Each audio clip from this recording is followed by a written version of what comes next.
This trip means a lot to me because I grew up on this river, on the James, and I always wanted to explore it from its headwaters all the way out to the Chesapeake Bay.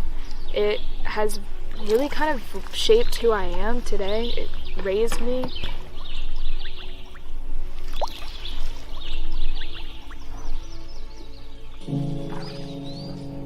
Something that I really was interested in is whether or not this river is being protected under the legislation that we currently have.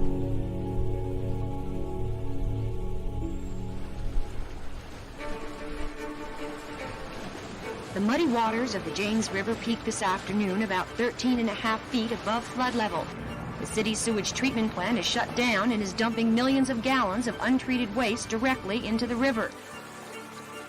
Billions of gallons of raw sewage and stormwater runoff flows into the James when it rains. The city still needs over $800 million to fix the problem. On the James River this weekend, if you jump in or expose yourself to the water, you may just get sick. It's historic, it's beautiful, and it's all ours to protect.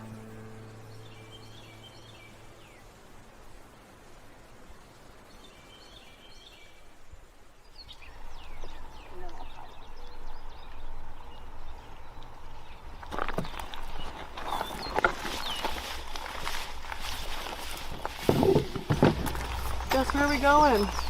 We're going to be on the James River for about 350 miles until we reach the Chesapeake Bay.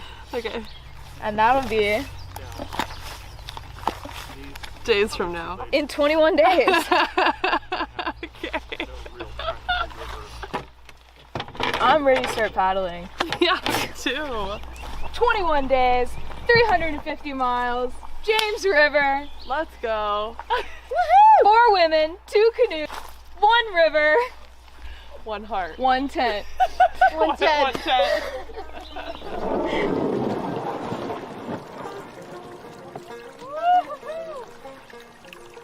This team of women that have joined me on this trip are really some incredible people.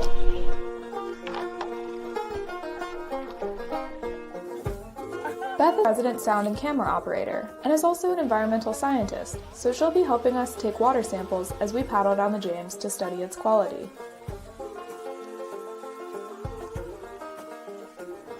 She's never done a canoe trip like this, so I'm feeling really lucky that she's decided to join us.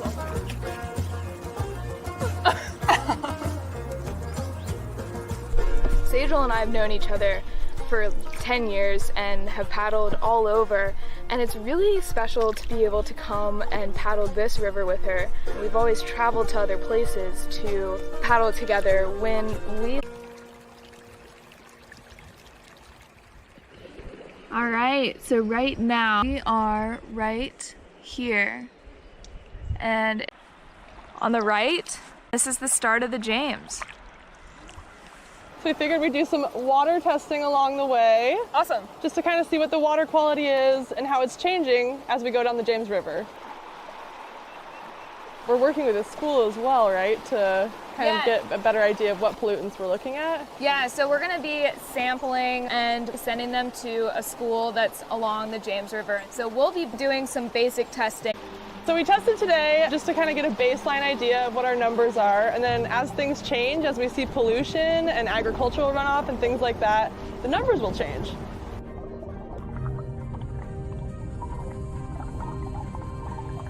Spanning 348 miles, the James River is one of the longest contained within a single state and is known as America's founding river.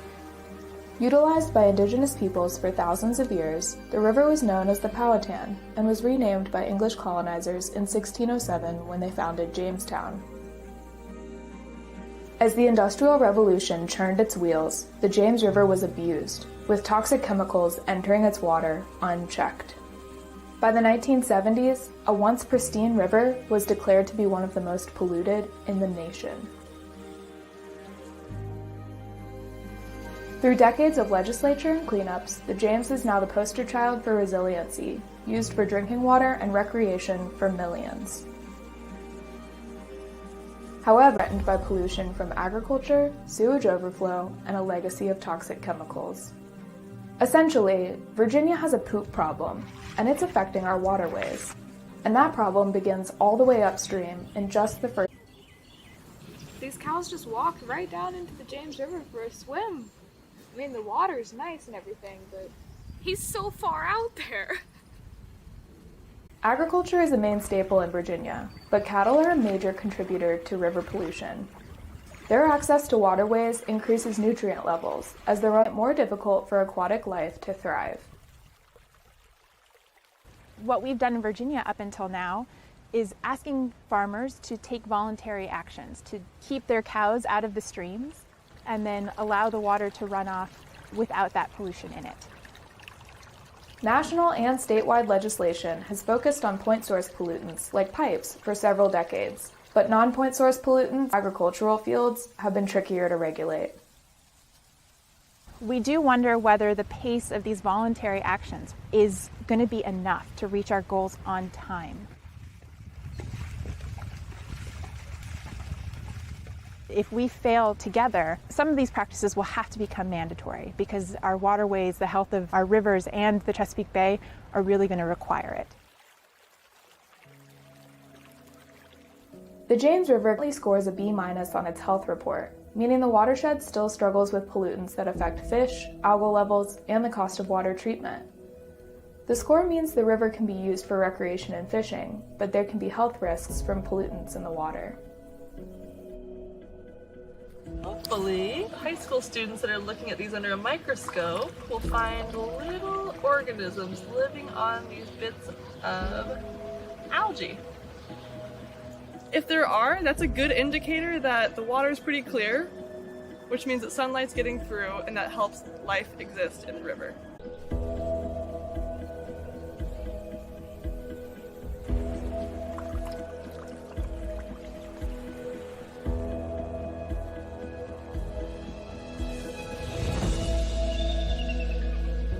Just seeing all the wildlife has been really amazing. Getting a chance to take time to actually look around instead of just running around. Guys, guess what? We're about to pass 50 miles on the James River in 3, 2, 1. 50 miles down! Woo! Oh, yeah. And how many to go? 300.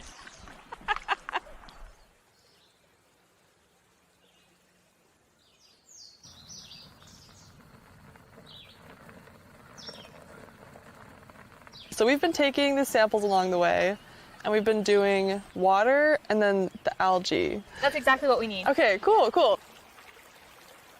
Because Jess and her team can't drag a lab along behind them, my students are helping to assess water quality through qualitative and quantitative measures in our classroom at Henrico High School. These kids have lived on the James River most of their life. The most important piece about what we're doing with the sampling is our ability to make comparisons between areas such as this, where magically you can see the bottom, versus places that are closer to where these students are living, where you can't. It's just brown. So we started with our samples right at the top of the James, where the Jackson and the cow pasture come together. So this is your surface. The kids aren't going to believe that this came from the same river that they live on. They're going to think I put bottled water in here. This is crazy. We'll keep taking samples while we head downstream. Yep. And we'll give you some more. I'm excited. This is a repeat after me song. Yeah. There once was a ship that put to sea. There once was a ship that put to sea. The name of the ship was a Billy O.T. The name of the ship was a Billy O.T. The wind dipped back, her bow dipped down. The wind dipped back and the bow dipped down. Blow that Billy O, blow. Huh! Blow that Billy O, blow. Huh! I'm getting anxious as we move downstream. So far, we've only paddled flat water, and with over $20,000 of camera equipment, flipping the canoe isn't an option. But tomorrow, we arrive at Balcony Falls, which is the whitewater we've seen so far. It's where I learned how to paddle, but loaded canoes are much different than the kayaks Sejal and I are used to. This is our next to last day of being in an area where you can consistently see the bottom of the river. Yeah, I mean, we've seen agricultural runoff and cows in the river and all that, which obviously creates pollution, but it'll be interesting to see how it changes even more downriver.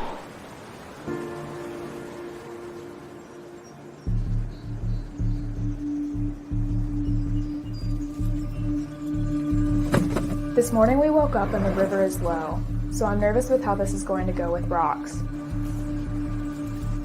If we hit something with these canoes, they're tipping.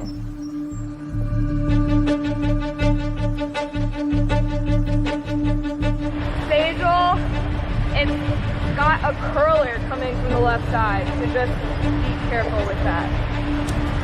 Okay.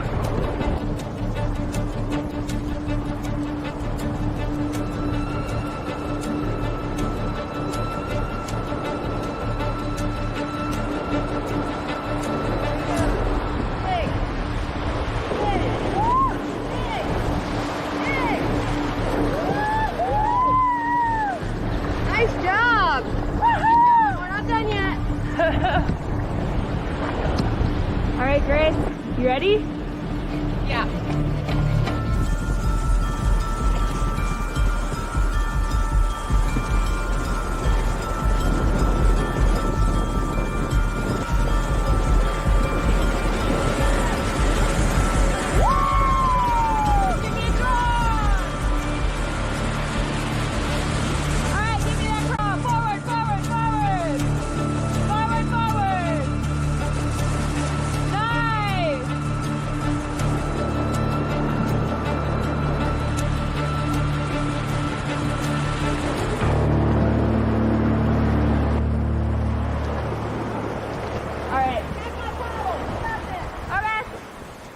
It happened so fast. We started to fill up, and before we could even do anything, we were over. It was horrible. And there was a great panic. I feel like I blacked out. I just imagined everything going everywhere and having to swim to shore and put it all back together. And when we flipped it back over, it turns out that tying everything into your canoe actually works, and everything was in there. We got back in there pretty quick. I got an amazing shoulder workout from bailing so much water.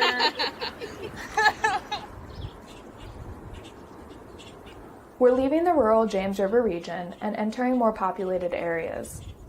The cities along the James are historic, and their infrastructure has definitely aged. Not only does the James suffer from agricultural runoff upstream, but downriver it faces a battle involving human waste. Lynchburg and Richmond were both built with systems where pipes funnel sewage and stormwater together to reach a wastewater treatment facility. In dry weather, those systems work well, keeping pollution out of the river. But when heavy rain falls, the systems are overwhelmed and raw sewage is dumped straight into the river. While billions of dollars have been poured into updating these systems, the James River still sees hundreds of millions of gallons of raw sewage enter its waters each year. So if you think back 50 years, I think we had a completely different mindset about our rivers and waterways. I think we saw them as just sewerways that would flush anything that you put in it out to sea, and it wouldn't be a problem for your community anymore. We don't want to repeat that. We don't want to go back to where we were and have to do that work again. We just want to keep getting better. I just wanted to point out over there a bunch of rafters getting ready to come in down here at this entry point to the river. Mm-hmm. And on a day like today when it rained a lot, when those facilities are full, there's no discharge out here. That's why we do what we do, so people can get in the river and feel safe. So tomorrow when we're rafting, we should come down and check this out if we get any more rain. If we get a little bit of rain, if it rains steady and soft, we can take that. If there's a big gully washer and a lot of volume comes really quickly, that could be a problem.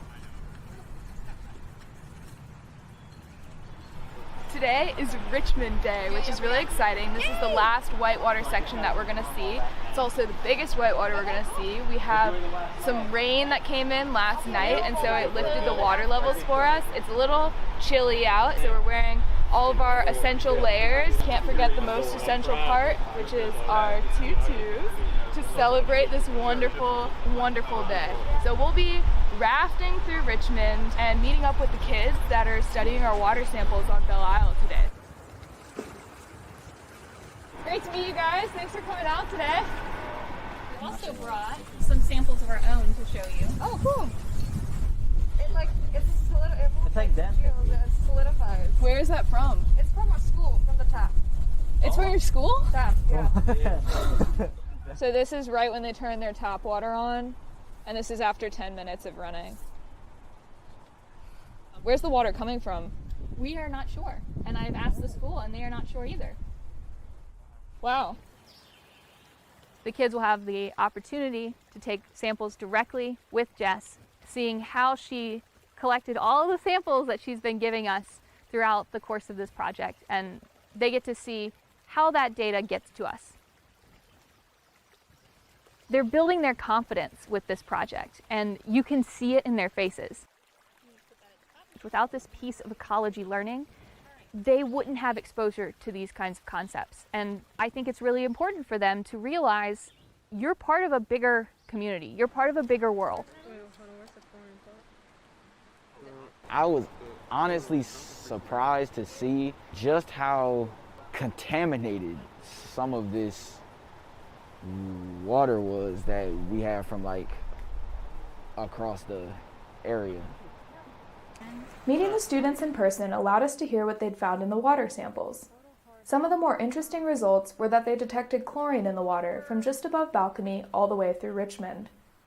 Chlorine is typically added to public water supplies as part of the disinfection process. Another find was that there were elevated levels of bromides near a power station upstream of Richmond, which could indicate the coal ash holding ponds located next to the river may be allowing contaminants to enter the water. Okay. The students are continuing to test for the afternoon, but we have some major whitewater we need to paddle before we lose daylight. At Balcony, one of our canoes flipped, but here, the rapids have a higher consequence if we swim, so picking the right line is essential. All right. This is Hollywood. Ready? Brace in. All forward.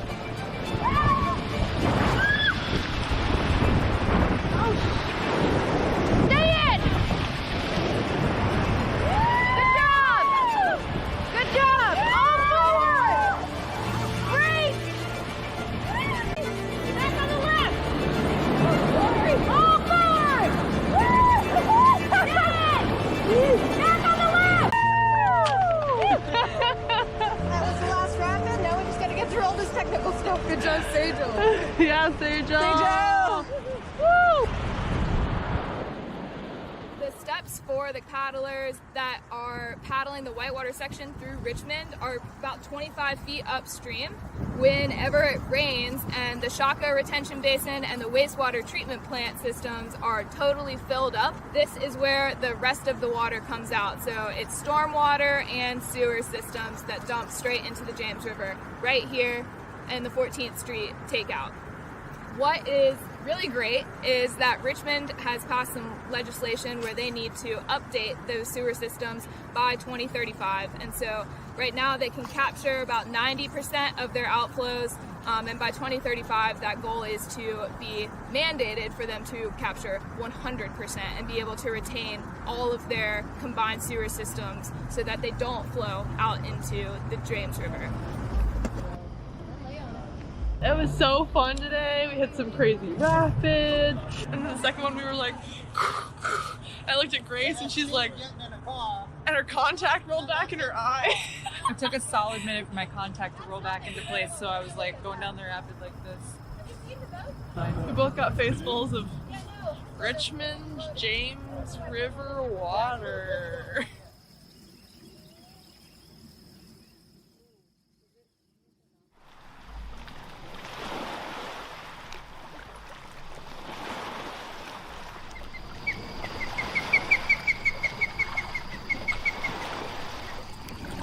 is getting really wide, and I feel like the smallest little person inside this, like, vast river.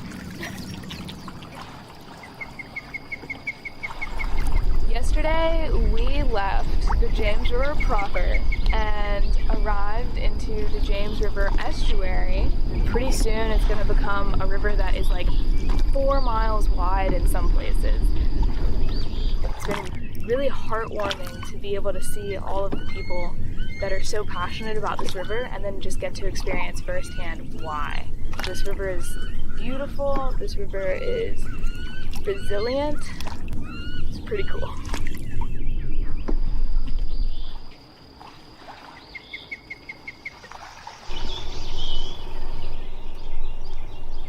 Woke up in a puddle. It's 5:45 in the morning. We're gonna puddle into the bay today. We're trying to beat the storm. Looks like we're clear until around 1:40, and then it starts to get pretty bad. So by 2:30, we definitely need to be off the water and stay off the water. The tide's against us. That's the only thing that's a little bit concerning. We're going to be pretty exposed as we come around that spit. It's going to be windy. It's probably going to get choppy.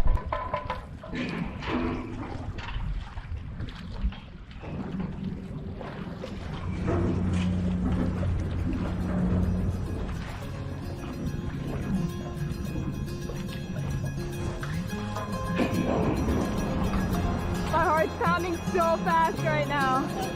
That's the Chesapeake Bay right there. Oh my god. Holy. We're going further. We made it! I'm full of a lot of emotions. I'm so glad that I've gotten to know my river from its headwaters all the way out to the bay.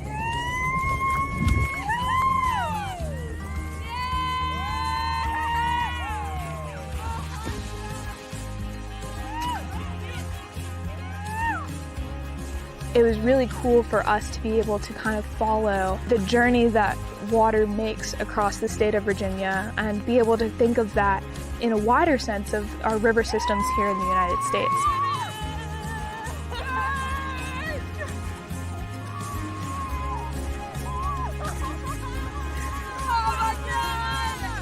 These waterways need constant protection and advocacy. Human connection has been a big thing, which is kind of surprising because it's a river. I mean, water is essential. But to have it kind of flowing in a way where you can play on it and hang out around it, and all this wildlife is there, and yeah, pretty cool. All living things need to be respected.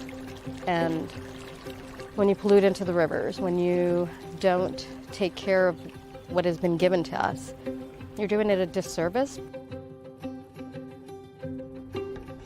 Our waterways need people who care about them, and the people who care about them are going to be the people who are living right there in that watershed and are connected to the rivers, the creeks, the streams, and everything that surrounds them in the environment.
Hi, good evening. Thank you all so much for joining. I hope you enjoyed my film, A River Called Home.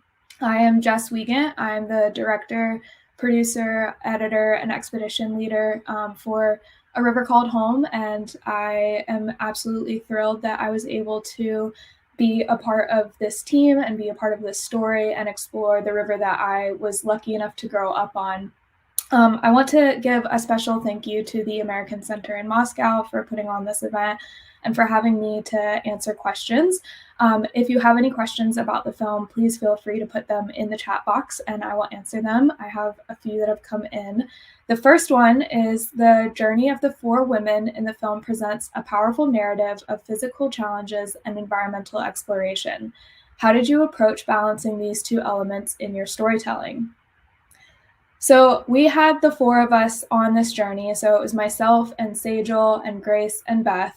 And Sejal and I are lucky enough to have lived or currently live along the James River and get to know it really well. Grace and Beth are not from the area, but are really talented filmmakers that I am lucky to know and work alongside with. And when I asked everyone to come on this trip with me, we knew that it was going to be an expedition and something that was going to take us 3 weeks to do, but we didn't know exactly how hard it was going to be. I was very familiar with the upper region of the James River, and so I had grown up around there and knew the Balcony Falls section really well.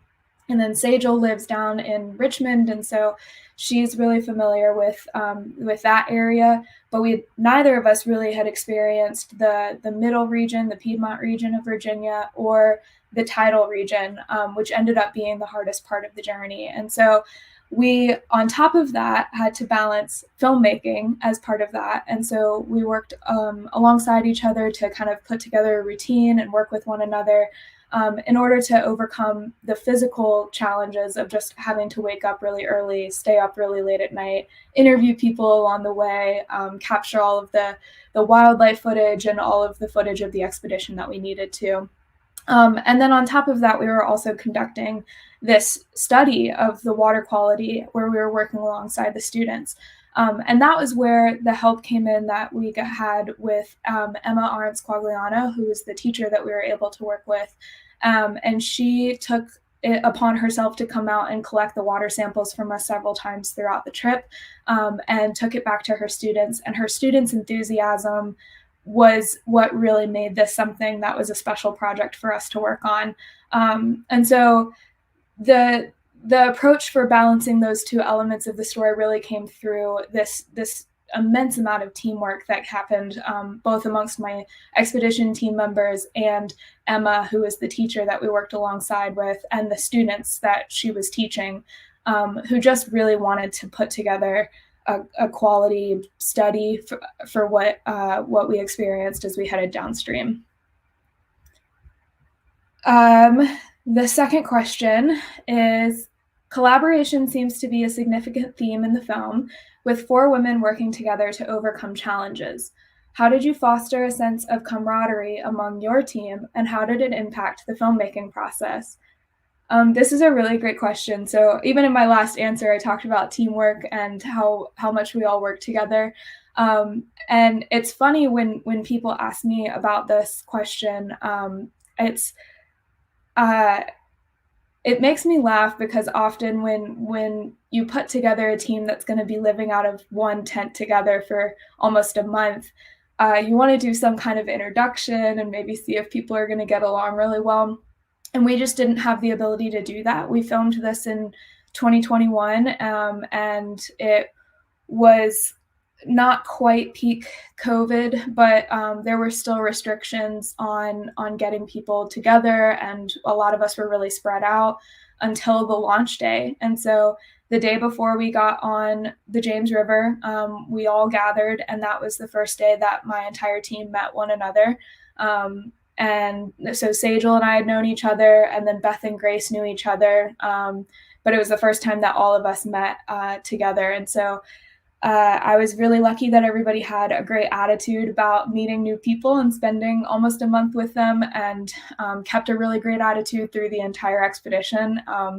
we definitely had some hard days where it was really hot and we were all really tired. There were long days of paddling in the middle of the trip where we were doing about 20 miles a day plus filming on top of that, where we would have to get up at 4:30 in the morning and start breaking down camp and then filming as we were leaving camp, and then going back to pick up our primary camera operator, and then turning back around and paddling what we had just paddled, and just kind of doing a lot of things that took a lot of time and patience, but we really did have just a stellar team to work with that made that possible, and everybody had really great attitudes about everything, which was really wonderful. And I think it shows in the film how much fun we were able to have with one another as we were headed downstream. The third question is, as both the director and expedition leader, what were some of the unique challenges you faced during the filming process, considering the dynamic nature of the expedition itself? Yeah, so that's a really great question as well. So I have a background in experiential education and wilderness leadership, and so that's what my undergraduate degree is in. And then I went on to study film and media arts with a concentration in environmental and wildlife filmmaking at American University for my master's. And so I had the background of putting together expeditions and had done so before. I had put together a 21-day in my past where I was the expedition leader, and then I had been on several other multi-day expeditions as a team member. And I wanted to make sure that this trip was planned out in a way that was going to make sense for my team and for me and for the filmmaking process. And so I absolutely lend a lot of what I knew to my undergraduate degree and what I learned in college at Brevard College in North Carolina.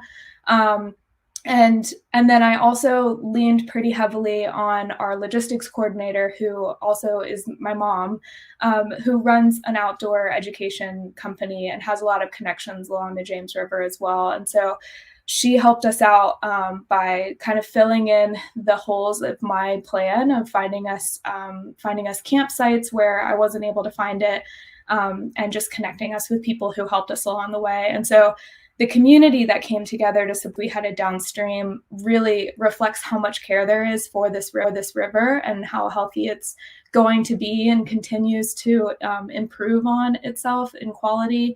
And it is all because of the people who live along this river who really care deeply for it. And those are the exact same people who really showed up to help us.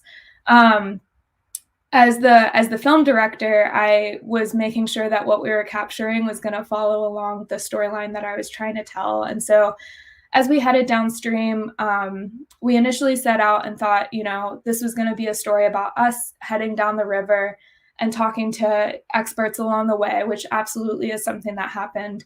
But I wasn't quite anticipating our connection with the students who worked alongside us to be as strong as it was. And so when they came out and met us on the river in Richmond, that was something that was really powerful. And we pivoted our story a bit to focus more on the work the students had done and what they contributed to the story, because their passion and their love for the river that they developed through this project was something that was really inspirational. Our fourth question is, throughout the journey, the team encounters obstacles such as whitewater rapids and toxic pollution. How did you ensure the crew's safety? So that is a great question. On the whitewater side of things, so both myself and Sajal are whitewater instructors through the American Canoe Association and have training for swiftwater rescue, and wanted to make sure that anything that we were going to be paddling was within our ability to rescue both the gear and the people who were on the trip with us. And so that was something where I felt really comfortable because it was a river that both of us were really familiar with. The whitewater sections were the sections that we basically have memorized because we paddle them so often. And so that was something that while there could have been things that went wrong, and we did actually have a canoe that flipped, we felt very capable in being able to rescue in whatever situation we may have gotten ourselves into. I'm sure you noticed in the film when we got to Richmond, we did end up switching into a raft instead of canoeing through. That was two kind of different things that made that decision happen. One was that we did have a canoe flip at Balcony, and so that whitewater isn't as technical as the whitewater that is downstream in Richmond. And so since we had a canoe that flipped because of how loaded down it was in the Balcony Falls section, we wanted to make sure that we weren't going to run into that issue somewhere where if you swim, there can be some injuries that happen. And so we kind of factored that into our decision. We also, the day before we put on the river in Richmond, got a lot of rain. And so the water levels came up and the water was a bit browner. So it was more difficult to see any rocks or any kind of obstacles that were going to be in our way. And so we decided to switch into a raft, and that was for safety, to ensure that we had a good time going down the river and we kept all of our gear and our people safe. As for the pollution, the combined sewage overflows that happen only happen when it's severe weather and are really only an issue once you get below Richmond. And so when we were going through Richmond, that was something that we had on our minds. We luckily didn't go through during an event where there were any CSOs that were happening. And so we didn't have any overflow events while we were on the river, which was very fortunate. As for the upstream section where the agricultural pollution was really kind of featured in the beginning of the film, that's something where the erosion contributes to sediment in the river, but it wasn't going to be something that would get us sick. And so that was kind of what we were paying attention to, was mostly rain levels, to make sure that if there were any combined sewage events that happened, we were going to be able to take steps to keep ourselves safe. Question 5. A river called home advocates for environmental preservation and advocacy. What message or call to action would you like the audience to take away from the film? So the message that we are hoping people hear from this is that you can access your resources that are in your backyard. This is a film that we made utilizing a river that both Sejal and I call home and love very dearly.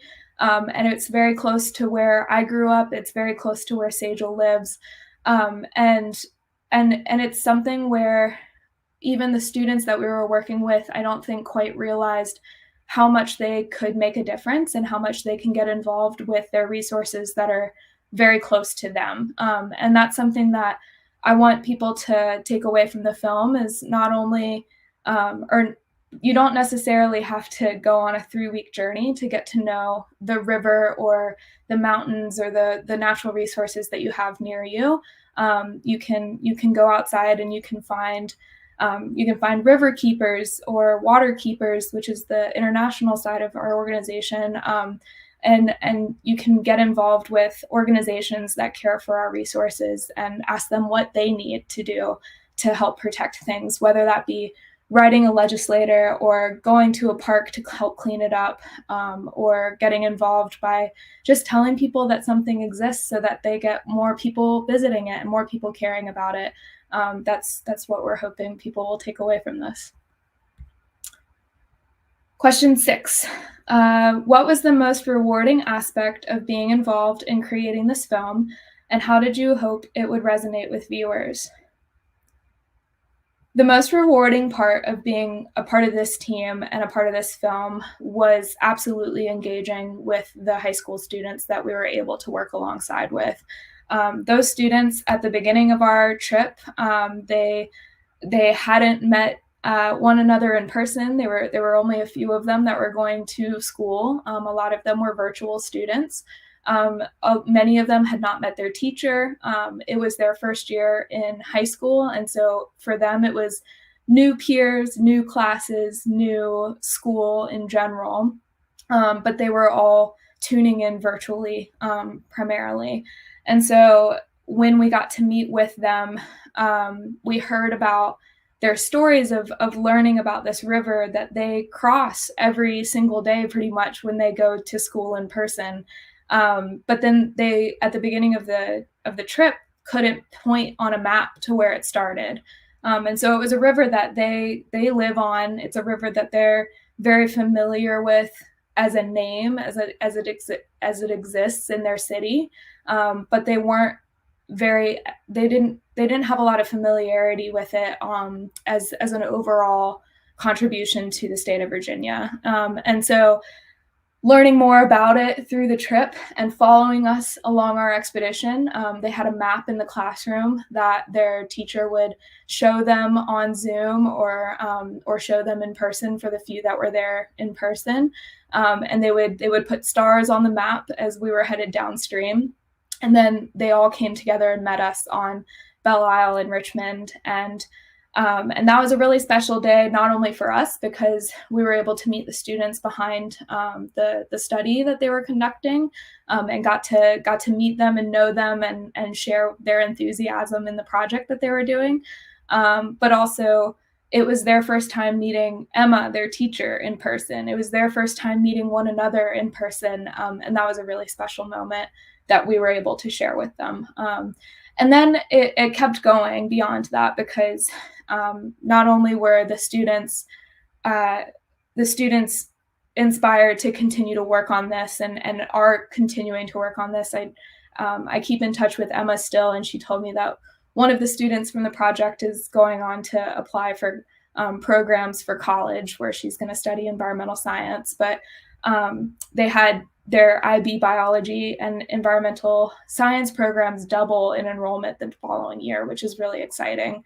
So that absolutely was what was the most rewarding part of this. And I think how I want that to resonate with viewers is hopefully just seeing how much what you can do can make a difference in people's lives just by getting involved with an organization or going out and cleaning up a river and showing people what they have around them and connecting them to their environment, because people care about the things that they interact with.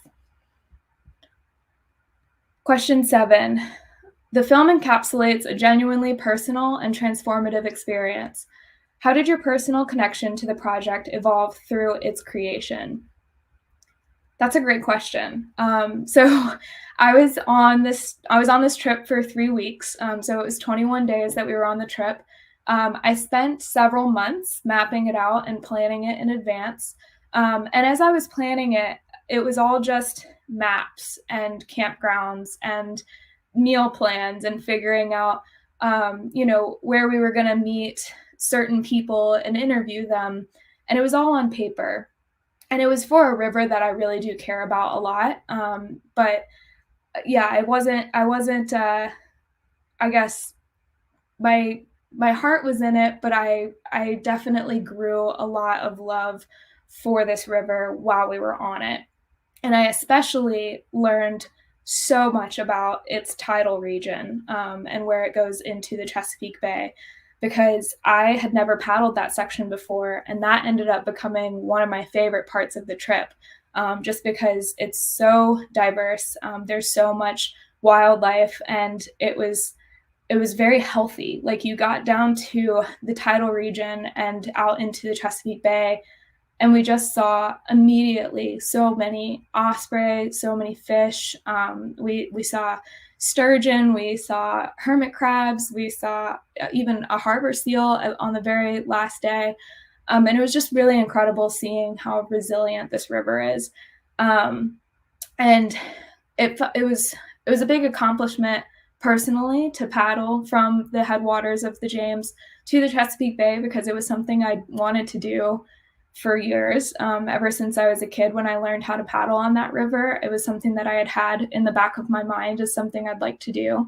But I personally really did feel a big change in myself and a swell of love for not just the river and what it holds, but also the community that surrounds the James River, and how many people really care from its headwaters to the bay across the state for this river and its watershed and its protection, because there are people who work around the clock, day and night for this river. And there are people who do that for many other rivers. And I think that made all of those things start to come together in my brain for me, and just have this wider appreciation for people who work in environmental conservation. Question 8. The women in the film show immense resilience and determination. Were there any personal stories or moments that particularly resonated with you during the filming process? Yeah, so my crew they are some of the most incredible women that I have ever met in my life. So Sejal has been my paddling mentor since I was 12, I think, and has taken me on rivers all around the United States and has shown me really incredible places. And then Beth and Grace both are really talented filmmakers and had not been on a canoe expedition before, but trusted that Sejal and I were going to take them down the river and hopefully not flip the canoe and make it out to the Chesapeake Bay.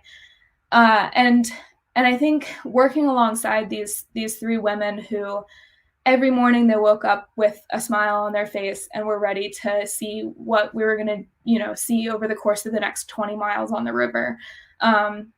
They really did show a lot of resiliency and determination to continue on. We were fortunate in having fairly good weather, and so we didn't have a lot of challenges there, but we certainly had a wide array of weather. And so we started with freezing temperatures at the beginning of the trip and ended with near 100-degree days, Fahrenheit. And those were really long days that we would be paddling, and then those long days we would have the tides switch against us, and we would be paddling, and we could see our destination for 3 hours before we would finally make it to it. And so that resiliency and determination that those women showed, they really they kept me going throughout the trip, and lifted me up and encouraged me to keep going. And I really appreciate all of the work and dedication that they had as we headed downstream. And I think part of that wasn't reflected in the film, that we had a side story that ended up getting cut from the final just because of timing issues. But I actually had an injury that was quite severe on the trip. I slipped on a root on a tree in camp one day, and I subluxed my kneecap, so it popped out, and was essentially not usable for a couple days. And so it was an injury that I had before, but wasn't one that I was expecting to have on this trip. And it does make kneeling in a canoe quite difficult. It makes walking really difficult. And I couldn't carry things at all. And so every day when we got back into camp and unloaded the canoes, I wasn't very useful doing that. And there was a point where we had a discussion on whether or not I was going to be leaving the expedition, which likely was going to mean that we weren't going to continue on. And my team backed my decision to stay in the field, and they took on extra work so that I was able to get into camp and start resting my knee. And a couple days later, I was able to jump back in and do my fair share of the workload. But the team that I had with me just was so determined to keep going and wanted to support me in any way that was possible to make that happen. And I really appreciate that. And those women absolutely are just absolute powerhouses for being able to do that and keep a good attitude about it. The next question is, as an editor, you were responsible for shaping the narrative during post-production. What were some of the critical decisions you made in editing that contributed to the film's overall impact? Great question. So editing this film, so we wrapped in June of 2021, and then this film premiered in February of earlier this year. So as the film's editor and its main character, I had to be really careful to ensure that I was looking at it through an objective lens of essentially as if somebody handed me footage from an expedition that I was not involved in, and trying to shape that story. Because I wanted to make sure that I told the story of the James River and its community and its history and who we interacted with along the way without any kind of bias towards myself and how maybe I looked on day 18 of an expedition. And so I decided to take some time off between wrapping filming and starting editing. And so I took a couple months off before I started to log the footage and ingest everything. And then I took 2 months to just look at all the footage that we had and sort it and organize it. And then I took another month off before I started editing. And I think that process really helped me in taking a couple months before I even looked at the footage, looking at the footage over the course of a couple months, and then taking another month off and then coming back to it.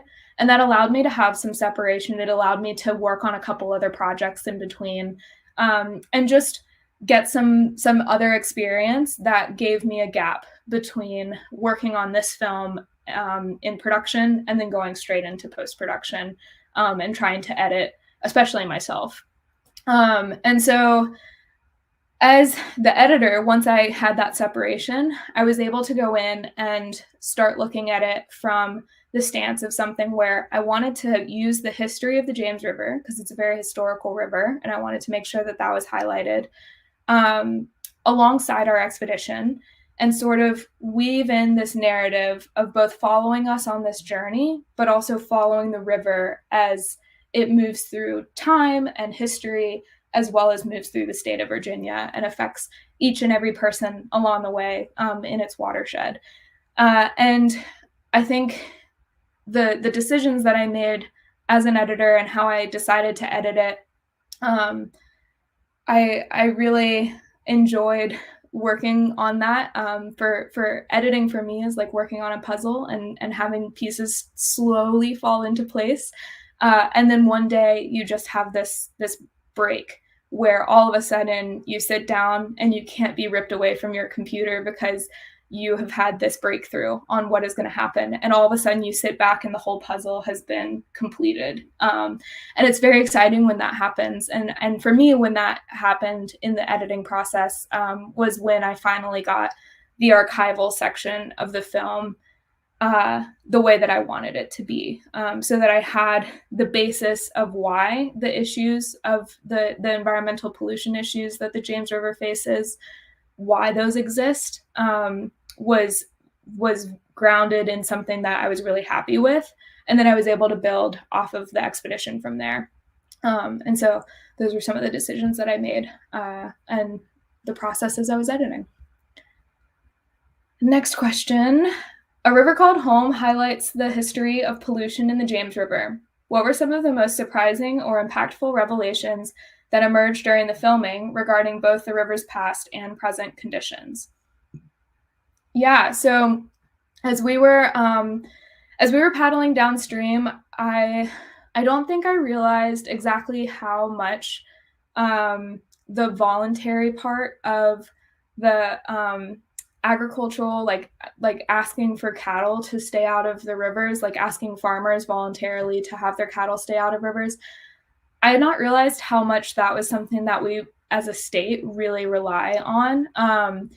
And since being wrapped on the film and having it be distributed, I've learned about so many more programs that are available to farmers, and am currently actually working with a program in Virginia to spread the word more about these exclusion programs that are available for farmers to create cattle fencing so that they can stay out of the river. And it's a government-funded program. And it's just that though they have trouble reaching people who work within the agricultural industry to let them know that this funding is available to them. And so that was one side that I learned a lot about. On the side of the combined sewage overflow, we knew that was an issue. And we knew that was something that it takes a lot of money to fix because the infrastructure is quite literally built right below the city streets and people's houses. And so it's really hard to go in and tear that up. And it's really expensive to go in and tear that up and completely redo it. However, I also have good news about that because since this film has been finished, Lynchburg, which is one of the 2 cities on the James that still has the CSO system, has nearly completed overhauling their infrastructure. And so they're very close to capping the combined sewage issue in their city. Richmond is continuing to work on it, and it's something that is a top priority for their wastewater treatment managers. The folks that we met with in Richmond and toured with, that is their life's work. And they are so dedicated to ensuring that that is going to happen while they're working at the wastewater treatment centers. And it's a funding issue. And so that's one where I always encourage if people who see this film are living in Virginia to get in touch with their representative and say that this is something that's important to them. Let's see. I think I have time for one more question, so I'll go with this last one. In light of the challenges faced during the journey and the subsequent storytelling process, what advice would you give to aspiring filmmakers who are passionate about addressing environmental issues through their work? That's a great question. The question just above it also asked about what initially inspired me to make this film, and that's kind of going to wrap into this one too. So I was inspired to make this film because this was something that it's a trip that I've wanted to do for a long time. And then I also was in a program at the time where I needed to make an environmental documentary and as part of my school. And so I put together this expedition and pitched it to my professors and asked them to trust that we were going to be able to pull it off. And they did, and they gave us the go ahead. And so when we were planning this trip, it was like a dream come true because I was going to be able to not only go and explore this river that I have loved for my entire life, but I was also going to be able to do something that I was hoping was going to highlight just how both wonderful this river is and how much rivers and our natural resources really do need our support and help and protection. And so that was something where we went on this trip and we learned a lot about ourselves. We learned a lot about the river, and we learned a lot about filmmaking. And so for people who want to address environmental issues and want to maybe become a filmmaker, it's something where the passion that you have is going to shine through in whatever you're working on. And so if you pick something that you're really passionate about, you can find people who are going to help. You can find people who are going to also engage with you, because if you're passionate about whatever it is that you want to tell a story about, then people are going to be able to read into that, and they're going to be able to feel that energy that you have for that topic. And if it's an environmental story, then you have people who are already tapped into caring about the environment, who are definitely going to want to help you and support you along the way. And so, I'm thrilled that people are here that maybe want to get into environmental filmmaking, because there can't be too many of us. There are a lot of stories on this planet, and there are a lot of stories that exist right in your backyard. And so getting to know where you live and what's available to you is the first step to doing that. That is all of the time we have. Thank you all so much for joining, and I really appreciate it. I hope you enjoyed the film. Thank you again so much to the American Center in Moscow for putting this on, and I hope to see you all again soon. Thank you.